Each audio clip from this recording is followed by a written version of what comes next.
कुछ खबरें तिजारती दुनिया से। पाकिस्तान और अमेरिका के दरमियान तिजारत और सरमायाकारी मुज़ाकरात पर इत्तफाक हो गया है। ज़राए के मुताबिक दोनों ममालिक के दरमियान तिजारत और सरमायाकारी की उम्मीद बढ़ने लगी है।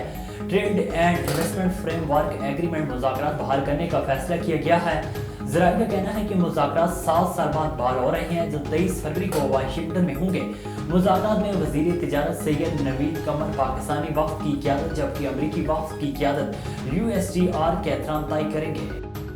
साबिक वज़ीर ख़ज़ाना सलमान शाह का कहना है कि पाकिस्तान की 75 साल मुआशी कारकर्दगी इतनी ख़राब है कि आज हम दर डॉलर्स की भीख मांग रहे हैं।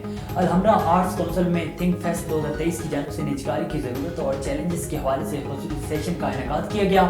साबिक चेयरमैन निजकारी कमीशन मोहम्मद ज़ुबैर और साबिक वज़ीर ख़ज़ाना सलमान शाह पैनल में मौजूद थे। सलमान शाह ने इस मौके पर इज़हार ख्याल करते हुए कहा है कि पाकिस्तान की 75 साल मुआशी तरक्की पर कोई खुश नहीं है। आज हम दर डॉलर्स के लिए भीख मांग रहे हैं। हमारी एक्सपोर्ट इतनी नहीं जितनी इम्पोर्ट्स हैं। इकॉनमी तेज होती है तो डॉलर्स खत्म हो जाते हैं।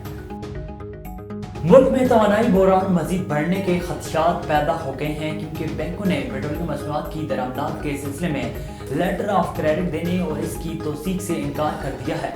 ऑयल एडवाइजरी काउंसिल ने सेक्रेटरी फिनांस और स्टेट बैंक ऑफ पाकिस्तान की तवज्जो इस गंभीर सूरत-ए-हाल की जानिब मबज़ूल कराई है।